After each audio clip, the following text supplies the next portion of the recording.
Ladies and gentlemen, boys and girls, welcome to the exhibition. I am the Scarlet Seeker, and today we're having a bit of a look at Gladius, Warhammer 40,000, Relics of War Gladius to be specific, and to be more specific still, we're looking at the new DLC that's just come out for it called the Fortification pack. Now, the format that we've been running is I give you my impressions of a couple of hours gameplay. Essentially, I'll put 2 hours in. I figure that should give me enough time to get a grasp of the game, get an impression of where it's at, what it's about, any glaring issues, and then I can deliver that to you, throw an opinion on the top, and hopefully give you a bit more of an bit of insight, I suppose is probably the best word, to help you figure out if this is something for you, or on the other side, this might be something you've never heard of, and here I am showcasing something new. But anyway, with that out of the way, Gladius, as a base game, I have already sung praises of previously on the channel. I'm a humongous fan of this game. It is a much lighter hex-based sort of Civ style game. It definitely is that 4X genre, but a lot heavier on the combat, which is interesting because I think the Civ combat is the weakest part and it's not fun, and it becomes a slog. Especially when a lot of the focus on that is empire building and research. This is the other side. This is more combat heavy and a lot lighter on the sort of queuing up. You do have cities, but like I've only got 2, and you slowly build your hexes out and you fill them with buildings. It is a lot simpler there. So that's just a bit of a broad idea of what Gladius is. It is a guilty pleasure of mine, a lot of fun. You're not gonna, you're not gonna break the bank on sort of the intelligence required to play this game. It is very much smash my units into your units, that sort of thing. But again, I have a ridiculous amount of fun with that anyway. So that's what you're in for here. Sort of almost a 4X light. So the Fortification pack, all that really does is it introduces a new unit to each of the factions, right? Not super game-breakingly huge and not super necessary. You probably could have guessed that from the out. Now, it's taken me, like I said, I've done a fresh run of Orcs. I've never played as the Orcs, and they are my first love in Warhammer, and they're pretty cool. I've been enjoying it. The Space Marines have been kicking my head in. I pushed all the way over here and I got absolutely throttled, and then the Necrons came in. I was helping the Necrons for a moment there, but they didn't care. Now they're chasing me and giving me a hard time. So, for the Orcs, we have this guy. This guy is called the Big Mech. Now, I accidentally pathed him. It's one of those things like with Civ. If you path him across the map, he will just run on autopilot for ages. And I accidentally pathed him into the Space Marine defensive unit. This thing, the Fortress of Redemption. So that's the interesting thing. As far as I understand, I'm pretty certain that's the item or unit, whatever you would like to call it, that they've added for the DLC for them, and for us it's a Big Mech. Now that obviously he's an infantry, and that's sort of like a building, like a fort. So they are all defensive based, these units that they've added in, so it's not necessarily about sort of augmenting your offensive capabilities, at least overtly. It is more defensive. So this is very clear and cut and dry. It's a big old, brick shithouse that even my killer cans are having a little bit of a hard time up against. They're not doing very much damage, as you can see.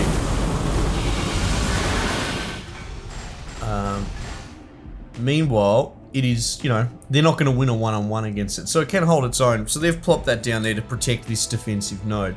So that gives you an idea of what that is. Pretty straightforward, pretty basic. Harvest resource tiles adjacent. Oh, interesting. Allows transportation of infantry units. Well, well, okay, let's keep an eye out for that, see if any dudes spawn out of it. But that's interesting. The Big Mech is fascinating to me. You got normal little mechs, and this is all in lore, the idea of a Big Mech. Can we get him to face this way? Hello. What a little cutie. I mean, he is an absolute wrecking house. Oh, my dude's got a squig up there. But, the sort of one of the coolest features, here we go, is a racial movement bonus that you can give all Orcs, so that's nothing special. This is Mech Tools, which I haven't unlocked, but I believe that's also a mech specific thing that you get across the smaller mech dudes. So this Big Mech is like a war boss version of a mech, essentially. I think in the tabletop you can take a Big Mech as a HQ choice or a war boss choice, whereas a mech would just be a normal sort of hero slot. But anyway, it's been years since I played, they've probably changed the rules. The Mech Tools, yeah, essentially it's a way to repair vehicles. or fortification units, I suppose. And then stick bombs, I haven't unlocked just yet, but they are like an option. If I were to click on my boys, at the moment I've got, well, actually no, I do have stick bombs unlocked. Well, there you go. It must just be grayed out because I've got no one to kill it with. So you can throw it against dudes to do more damage, usually against clumped infantry. It's just another tool in the toolbox that you research. This is the main feature of this bloke, which you can turn on and off, and I'm not sure why you'd turn it off. I mean, unless you're trying to get one of your own units killed.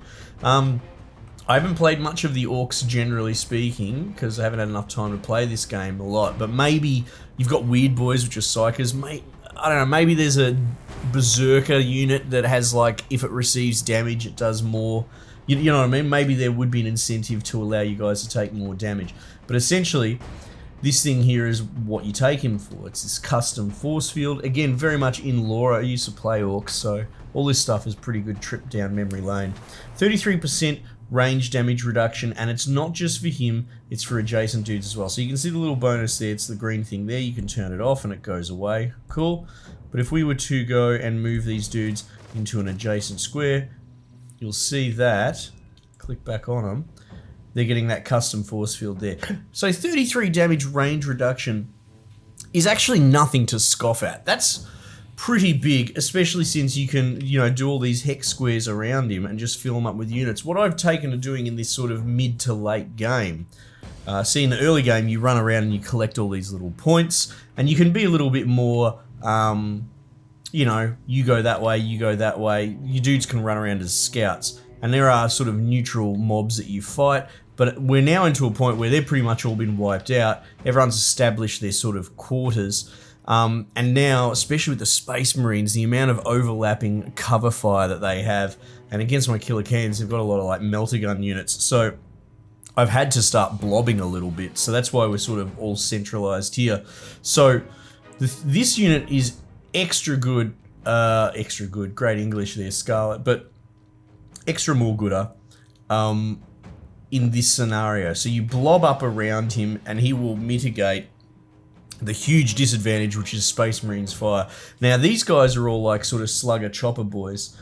I don't think there are shooter boys in this actually, which you wouldn't really use that much when you play Orcs. Orcs have always been a melee sort of equalizer. They've got weapons. They're basic choppers, generally speaking, at least in the tabletop, really cut through power armor. They sort of mess with the permanent save that they get. So, and it is reflected in this. So essentially these dudes, they're not about range, they're about getting up close and personal, and that's what I've found is trying to sort of deliver my melee attack system, that is my units, to the enemy. You got to run overland and you got to eat a lot, and usually that front unit gets focus fired, whatever he is, war boss or whatever. I've seen it, they just melt him. So having this bloke in their midst to help deliver your dudes up is fantastic. So defensive bonus, yes, technically, but using him offensively, it's not like you're going to defend points with this guy, but you would defend points with that thing there.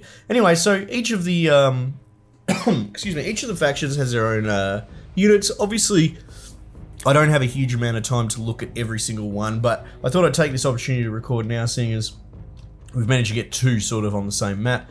Unless I'm mistaken, and that's actually a Space Marine building, but again, I'm only so versed in this. I played a lot of Chaos because of the Chaos DLC, but I thought it would be sensible to try something different. I know you can get Biovores for the Tyranids. I used to play Tyranids once upon a time as well. I'm a bit of a Xeno player, which is interesting. That's usually their sort of Biovores, if I believe, are their sort of... Geez, now don't hold... No. Yeah, a Biovore is the one that's sort of spliced with Orc DNA, and they're sort of more like artillery, at least in the tabletop. So I'd be curious how they would manifest in this. Anyway, look, it wasn't going to be a humongous video, because it's not a humongous thing. It's not a full game.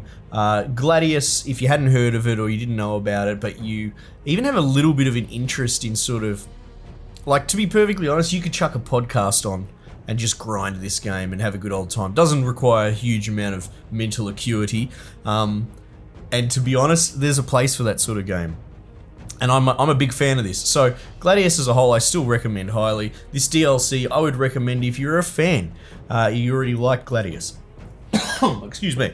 Well, I better finish this up before I cough myself to death. So look, it adds a little bit. It adds some interesting mechanics, you know, so they're not throwaway units, but it doesn't look like they're going to break the bank either way. It doesn't look like you have to have them, but the thing is, if you're already a Gladius fan, you're probably getting this anyway. Okay, cool. I might finish up there because I'm about to cough myself to death. Team, thanks for joining me, and I might leave it there. I'll catch you on the next one.